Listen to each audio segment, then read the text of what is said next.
Welcome to VRK news. ప్రస్తుతం టాలీవుడ్ లో గత కొంతకాలంగా వాస్తవిక సంఘటనలపై రియల్ స్టోరీస్ పై బయోపిక్స్ పిరియాడికల్ చిత్రాలు తెరకెక్కుతున్నాయి.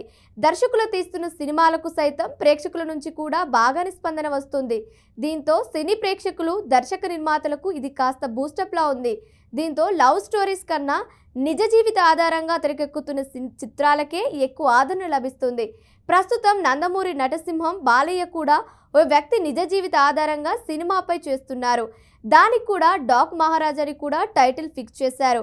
మరి ఆ డాక్ మహారాజ్ ఎవరు, ఎక్కడ ఉంటాడు, ఏం చేశాడో ఇప్పుడు తెలుసుకుందాం రండి. నందమూరి నటసింహం బాలకృష్ణతో బాబీ ఓ డిఫరెంట్ మూవీని తీస్తున్న సంగతి తెలిసిందే. Balayya Babu Daaku Maharaj movie teaser, poster ఈ మధ్య రిలీజ్ అయ్యాయి. ఇప్పటిదాకా తెలుగు రాష్ట్రాల్లో చాలా మందికి తెలియని డాకు మహారాజ్ రియల్ స్టోరీలో బాలకృష్ణ నటిస్తున్నాడు. దాంతో చాలా మందికి ఆసక్తి పెరిగింది. గతంలో కూడా బాలయ్య తన 100వ సినిమా అయిన గౌతమిపుత్ర శాతకర్ణి సినిమాను చేసినప్పుడు ఆయన గురించి తెలియని వాళ్ళు తెలుసుకుని మరీ సినిమా చూశారు.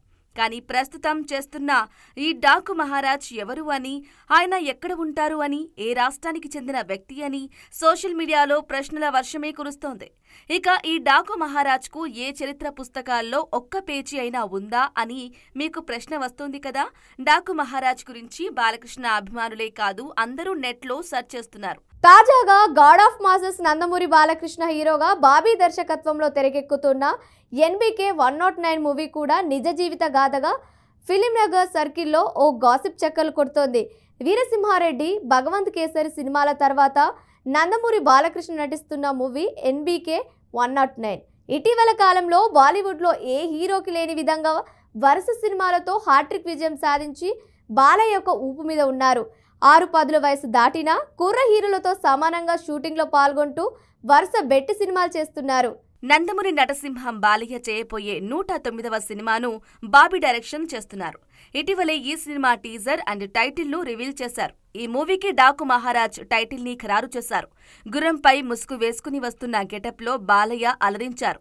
సంక్రాంతి కానుకగా జనవరి 12న డాకు మహారాజ్ ను ప్రేక్షకుల ముందుకు తీసుకువస్తున్నట్లుగా చిత్ర యూనిట్ టీజర్ లో తెలిపింది.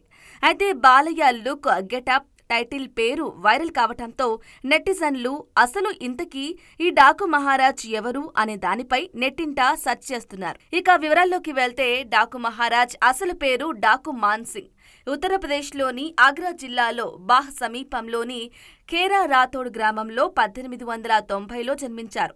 ఈ డాకు మాన్సింగ్ రాజ్పుత్ల రాథోడ్ వంశానికి చెందినవారు.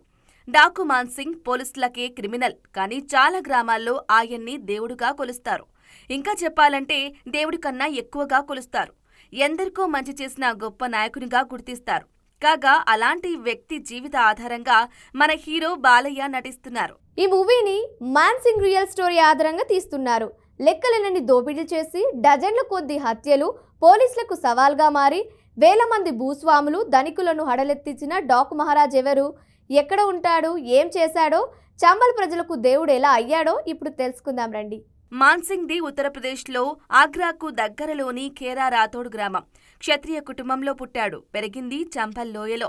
చంబల్ లోయ అనగానే అందరికీ గుర్తొచ్చేది బందిపోటు దొంగలు. అవును, నిజంగా ఆ చంబల్ పేరు బందిపోటులకు, దొంగలకు పొటినిల్లుగా లాంటిది.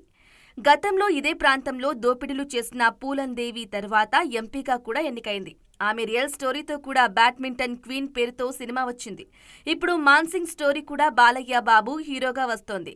అఖండ భారతదేశాన్ని 200 ఏళ్లుగా బ్రిటిష్ వాళ్లు పరిపాలిస్తున్న విషయం మనకు తెలిసిందే. ఆ సమయంలో చంబల్, పంజాబ్ ప్రాంతాలను తన అడ్డాగా చేసుకుని ఆయన ఆ బ్రిటిష్ సైన్యానికి ముచ్చెమటలు పట్టించారు. బ్రిటిష్ అధికారులకు 3 చెరువుల నీళ్లు తాగించారు. దట్టమైన అటవీ, లోయలు, కొండలు, గుట్టలతో ప్రపంచానికి దూరంగా ఉన్నట్లుండే చంబర్ ప్రజలకు మాన్సింగ్ ఓ అరణ్య ఆరాధ్య దైవంగా కొలుస్తారు. ఇక మాన్సింగ్ డాకు మహారాజ్ 1939 నుంచి 1955 మధ్య కాలంలో నాటి తన దోపిడీలు, దాడులతో బ్రిటిష్ స్వతంత్ర భారత ప్రభుత్వాలను గడగడలాడించాడు.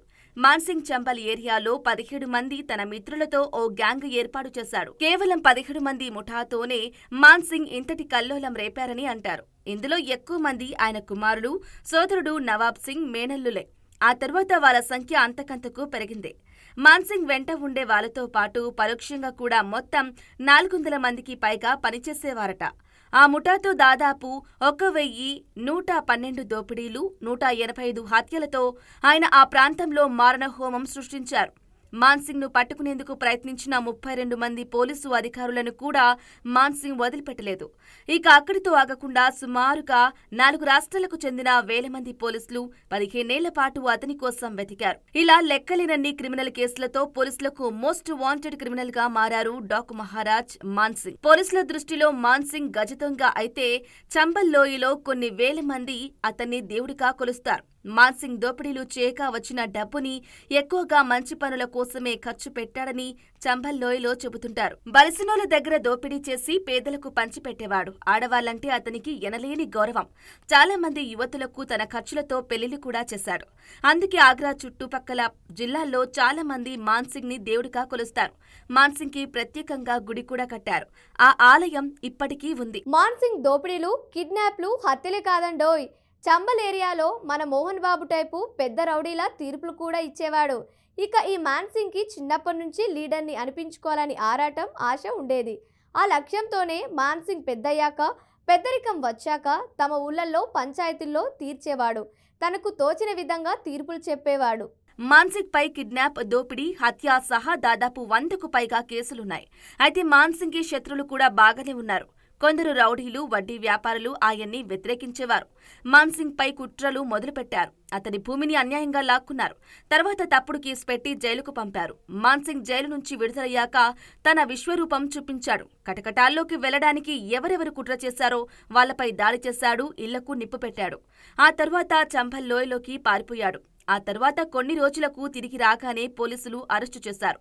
ఇక అప్పటి బ్రిటిష్ ప్రభుత్వం మాన్సింగ్ ని జైల్లో పెట్టాక అతని 2 కొడుకులు జశ్వంత్ సింగ్, ధన్వంత్ సింగ్ లను ఎన్కౌంటర్ చేశారు. 1939లో మాన్సింగ్ జైలు నుంచి విడుదలయ్యాడు. అప్పటి నుంచి మరో కొత్త సామ్రాజ్యాన్ని నిర్మించుకోవటం మొదలుపెట్టాడు. తన కొడుకులను ఎన్కౌంటర్ చేసిన వాళ్ళని ఎవరినీ వదిలిపెట్టలేదు. వెంటాడి, వేటాడి చంపేశాడు. దీంతో మోస్ట్ వాంటెడ్ గా మారిన మాన్సింగ్ తలపై ప్రభుత్వం భారీ రివార్డు ప్రకటించింది. ఈ నేపథ్యంలో 1955లో మధ్యప్రదేశ్లోని కకీకపురా బింద్లో మర్రి చెట్టు కింద విశ్రాంతి తీసుకుంటున్న మాన్సింగ్, ఆయన కుమారుడు సుబేదార్ సింగ్ ను గుర్ఖా రెజిమెంట్ దళాలు కాల్చి చంపాయి. ఈ ఆపరేషన్ కు ఇన్స్పెక్టర్ వినోద్ చంద్ చతుర్వేది నాయకత్వం వహించారు. తన చిన్నతనంలో డాకు మాన్సింగ్ పేరు చెప్పగానే భయపడేవాళ్లమని, పోలీసుల నుంచి చాకచక్యంగా తప్పించుకోవటం, ఆయన ధైర్య సాహసాల గురించి కథలుగా చెప్పుకునేవారని Bollywood star hero big B Amitabh తెలిపారు. మాన్సింగ్ గజదొంగ అయినప్పటికీ అతను చేసిన మంచి పనుల గురించి బిగ్ బి అమితాబ్ బచ్చన్ కూడా తన బ్లాగ్లో రాశాడు. తన చిన్నప్పుడు డాకు మాన్సింగ్ సాహసాల గురించి ఆగ్రా ఏరియాల్లో కథలుగా విన్నట్లు అమితాబ్ తెలిపారు. ఆగ్రా చుట్టుప్రక్కల ప్రాంతాల్లో ఏ నలుగురు కలిసినా మాన్సింగ్ గురించి ఖచ్చితంగా మాట్లాడుకునేవారని చెప్పారు. ఇక ఈ డాకు మహారాజా సినిమాకి సితారా ఎంటర్టైన్మెంట్ తెరకెక్కిస్తోంది. ఈ సినిమాకు నాగవంశీ నిర్మిస్తున్నారు. ఓ టీజర్ కూడా రిలీజ్ అయింది. ఈ కథ వెలుగుని పంచే దేవులని కాదు, చీకటిని శాసించే రాక్షసులది కాదు, ఆ రాక్షసులను ఆడించే రావణుడిది కాదు. ఈ కథ రాజ్యం లేకుండా యుద్ధం చేసిన ఒక రాజుది, గట్రగొండలి పట్టిన యమధర్మరాజుది, మరణాన్నే వణికించిన మహారాజుది అనే డైలాగ్స్ తో టీజర్ మొదలైంది. బాలకృష్ణ హిట్ మూవీ భగవంత కేసరి తర్వాత వస్తున్న సినిమా కావటంతో అభిమానుల్లో భారీగా అంచనాలున్నాయి. ఇందులో బాలకృష్ణ సరసన 3 హీరోయిన్లు నటిస్తున్నట్లు తెలుస్తోంది. శ్రద్ధా శ్రీనాథ్, ప్రజ్ఞా జైస్వాల్, చాందినీ చౌదరి పేర్లు ఇప్పటికే బయటకొచ్చాయి. బాలీవుడ్ స్టార్ బాబీ డియోల్ తో పాటు మలయాళ చిత్ర పరిశ్రమకు చెందిన ఓ ప్రముఖ నటుడు కూడా ఇందులో నటిస్తున్నట్లు చెబుతున్నారు. బాబీ కోహ్లీ దర్శకత్వంలో వస్తున్న ఈ మూవీకి తమన్ ఎస్ సంగీతం అందిస్తున్నారు. డాకు మహారాజ్ మూవీ సంక్రాంతికి ముందు జనవరి 12న వరల్డ్ వైడ్ గా ప్రేక్షకుల ముందుకు రానుంది. ఇక తాజాగా రిలీజ్ అయిన టీజర్ ను చూస్తే మాన్సింగ్ రియల్ స్టోరీ విన్న ప్రతి ఒక్కరికి 2 ప్రశ్నలు తలెత్తుతాయి.